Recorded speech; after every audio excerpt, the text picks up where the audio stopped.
السلام علیکم۔ بسم اللہ الرحمن الرحیم۔ اعوذ باللہ من الشیطان اللعین الرجیم۔ الحمد للہ رب العالمین والصلاة والسلام علی اشرف الانبیاء والمرسلین سیدنا و شفیعنا و نبینا بالقاسم محمد صلی اللہ علیہ وآلہ الطیبین الطاہرین المعصومین۔ اما بعد فقد قال اللہ تبارک و تعالی فی القرآن المبین وہو اصدق الصادقین۔ بسم اللہ الرحمن الرحیم۔ عزیزوں، بنیادی ایمان اللہ پر ایمان۔ آدم سے لے کے خاتم تک جتنے بھی انبیاء آئے، ان سب کا پیغام یہ رہا کہ روشناس کرا دو اللہ کون۔ اور دین دو حصوں پر مشتمل ہے، ایک کا نام ہے عقیدہ، ایک کا نام ہے عمل۔ جس کو آسان لفظوں میں کہیے تو ایک اصول دین ہے، ایک فروع دین۔ اصول دین کیا ہے؟ اللہ پر ایمان لاؤ۔ بظاہر ایک چھوٹا سا جملہ ہے کہ اللہ پر ایمان لائے، لیکن اللہ پر جب ایمان لائے تو ایک بنڈل آف رائٹس ہمارے اوپر عائد ہو گیا۔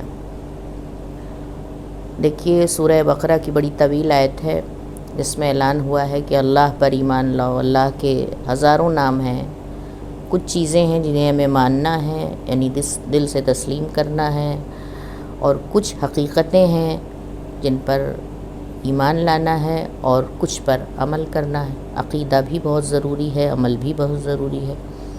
ہم بات کو پہلے سمجھیں بھی اور صحیح عمل بھی کریں۔ اللہ کے ہزاروں نام ہیں، وہ جبار ہے، وہ قہار ہے، وہ رزاق ہے، وہ خالق ہے، لیکن کہیں یہ نہیں کہا کہ جبار پر ایمان لاؤ، ستار پر ایمان لاؤ، قہار پر ایمان لاؤ، رزاق پر ایمان لاؤ، خالق پر ایمان لاؤ، کیونکہ جباریت ایک صفت ہے، ستاریت ایک صفت ہے، قہاریت ایک صفت ہے، رزاقیت ایک صفت ہے۔ اللہ پر ایمان لاؤ، اللہ کے ایک مخصوص معنی یہ ہیں کہ جس میں سارے کمال موجود ہوں۔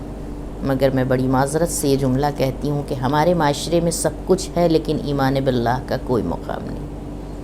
اور آپ اندازہ لگائیے اس طرح کہ جب تک بچے کو یہ معلوم ہوتا ہے کہ ہمیں کوئی مانیٹر کر رہا ہے، ہمیں کوئی دیکھ رہا ہے، تو وہ بچہ بے لگام نہیں ہوتا۔ یہ بے لگام معاشرہ اس بات کی دلیل ہے کہ ہمارے یہاں سب کچھ ہے لیکن ایمان باللہ کا مقام۔ جس کو اللہ کا خوف ہوگا وہ دنیا والوں سے نہیں ڈرے گا۔ اور یہی وجہ ہے کہ ہم ڈرتے کس سے ہیں؟ اپنے رواج سے، اپنے ریتی رواج سے، اپنی رسموں سے، اپنے سماج سے، دنیا والوں سے۔ لیکن اسی مصلحت پرستی نے ہم کو حق کے سامنے باطل بنا دیا۔ آج اصل انتشار کا سبب یہی ہے۔ لوگ کیوں اتنا پریشان ہیں، کیوں ڈپریشن میں؟ اس لیے کہ اللہ، ایمان باللہ کا کوئی مقام نہیں ہے۔ اللہ سے نہیں ڈرتے ہیں، ہر سے ڈر رہے ہیں۔ اللہ کہہ رہا ہے کہ تم ڈھونڈتے ہو سکون و چین دولت میں، عہدے میں، لیکن قرآن کہہ رہا ہے، اللہ کہہ رہا ہے تمہیں سکون ملتا ہے، قلبی سکون ملتا ہے اللہ کے ذکر اور فکر میں۔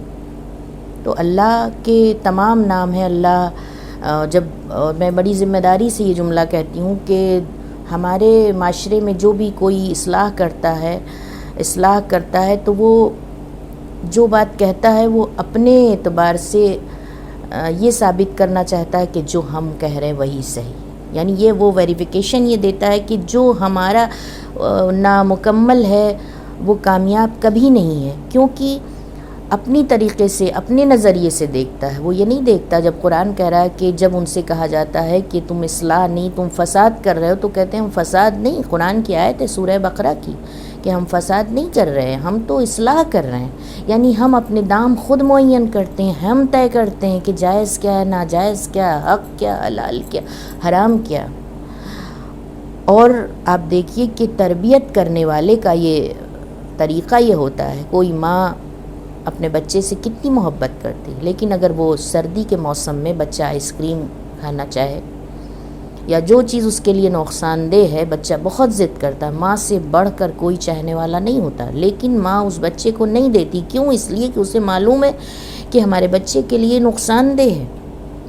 تو تربیت کرنے والے کا فریضہ یہ ہے، وہ جانتا ہے کہ ہمارے بچے کے لیے فائدہ کیا ہے، نقصان کیا ہے. اسی طرح اللہ وہ ہے، سپریم اتھارٹی ہے، وہ جانتا ہے کہ جائز کیا ہے، ناجائز کیا ہے، حلال کیا ہے، حرام کیا ہے. لیکن وہ دنیا میں سزا نہیں دیتا، اس لیے کہ وہ رحمان بھی ہے اور رحیم بھی ہے. رحمان کے ایک مخصوص معنی یہ ہے کہ جس ذرے کو، جس وجود کو جتنی ضرورت ہوتی ہے وہ دیتا ہے. اور رحیم کے معنی یہ ہے، وہ رحیم ہے. الحمدللہ رب العالمین، وہ تمام عالمین کا رب ہے، پالنے والا ہے. جس طرح اس کی رحمت ہے تمام عالمین پر. یاد رکھیں کہ اللہ سجدہ نہ کرنے والوں کے لیے روٹی نہیں چھینتا، بلکہ اسے سجدے کی توفیق چھین لیتا ہے.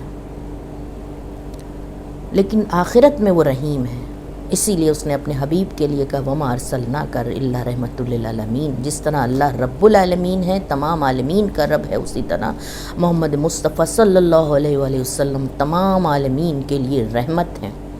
ہزاروں مرتبہ آپ نے سورہ حمد سنا ہوگا.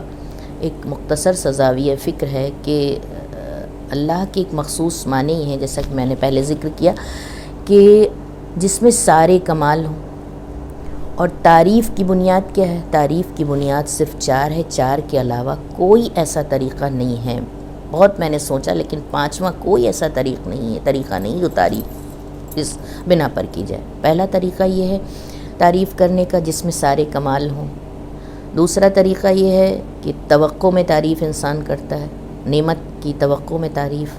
تیسرا طریقہ یہ ہے کہ نعمت پا کے تعریف. اور چوتھا طریقہ یہ ہے کہ ڈر کے تعریف. آپ دیکھیے کہ سورہ حمد میں یہ چاروں طریقے موجود ہیں. اگر کمال پہ تعریف ہے تو وہ خدا جس میں سارے کمال موجود ہیں. اگر نعمت کی توقع میں تعریف ہے تو وہ رحمان اور رحیم ہے. اگر نعمت پا کے تعریف ہے تو الحمدللہ رب العالمین، تمام عالمین کا پالنے والا ہے. اور اگر خوف پہ تعریف ہے تو مالک یوم الدین ہے، یوم جزا کا مالک ہے. تو میرے عزیزوں، ہم اپنی جسمانی طاقت پر بڑا زور دیتے ہیں، اور دیکھا جائے تو سب سے کمزور رشتہ ہمارا جسم اور روح کا ہے. لیکن ہم روحانی رشتوں کا خیال نہیں کرتے، روح کو نہیں دیکھتے. ایک مثال کے طور پر ایک چھوٹا سا واقعہ ہے جو میں نے عرض کرنا چاہتی ہوں کہ لبنان کا ایک ڈاکٹر تھا جو کسان کا بیٹا تھا. اس کا کہنا ہے کہ میں آسٹریلیا گیا، میں نے اپنی تعلیم پوری کی، اور تعلیم پوری کرنے کے بعد ایک ایسا بہت پیسہ کمایا، بڑی اچھی لائف تھی. لیکن ایک ایسا وقت آیا کہ کچھ ایسے حالات آئے، ایسی پرابلمس آئی کہ مجھے خودکشی کرنے پر مجبور ہو گیا. اسی رات میرا ایک دوست آ گیا، اور دوست نے مجھے بڑا موٹیویٹ کیا. اور جب صبح ہوئی میں اپنے باپ کے پاس گیا، اور میں نے اپنے باپ سے کہا کہ بابا آپ نے مجھے کوئی تعلیم نہیں دی. باپ بہت پریشان ہو گیا. باپ نے کہا کیسے نالائق اولاد ہو، میں نے ایک کسان ہو کر تم کو اتنا بڑا ڈاکٹر بنایا، تم نے اتنا کمایا، اتنا پیسہ کمایا، اور اس کے بعد تم یہ کہہ رہے ہو کہ ہم نے تمہیں کچھ بنایا نہیں. کہاں بابا، آپ نے مجھے کچھ نہیں بنایا. اس لیے آپ نے میری دنیاوی تعلیم تو مجھے دی، لیکن دینی تعلیم، میری روحانی تعلیم اتنی کمزور تھی کہ کل اگر میرا دوست نہ آ جاتا تو میں آج زندہ نہ ہوتا. اس نے مجھے اس طرح موٹیویٹ کیا. وہ مجھ سے کم پڑھا تھا، لیکن اس کی روحانی طاقت مجھ سے زیادہ تھی. آپ دیکھیے، میں بہت مختصر وقت میں اتنا گنجائش نہیں ہے، اور میں بڑی بات کو بہت مختصر کر کے کہنا چاہتی ہوں، جا کہ اپنا بتا سکوں کہ میرا میسج کیا ہے دنیا والوں کے لیے. کہ جتنے بھی انبیاء آئے ہیں، اتنا سخت امتحان اللہ نے لیا ہے. کوئی نبی ایسا نہیں کہ جس نے امتحان نہ لیا. لیکن آپ بتا دیجئے، کوئی تاریخ بتا دیجئے کہ کسی انبیاء نے یہ کہا ہو، یا کوئی ڈپریشن کا شکار ہوا ہو، یا کوئی خودکشی کرنے پر آمادہ ہوا. کربلا کا واقعہ اس بات کی دلیل ہے کہ نہ وہ بکنے والا تھا، نہ چھکنے والا تھا. باطل کے سامنے سر نہیں جھکایا، حق کے سامنے ہمیشہ سر جھکایا. تو کسی نے پوچھا کہ مولا یہ بتائیے کہ ہم اللہ کے قریب کیسے ہوں؟ وہ خدا جو مشاہدے کے رینج سے بھی باہر ہے، اس کے قریب کیسے ہوں؟ بڑھ کے آیت نے دامن تھام لیا، کلام ذکر اللہ.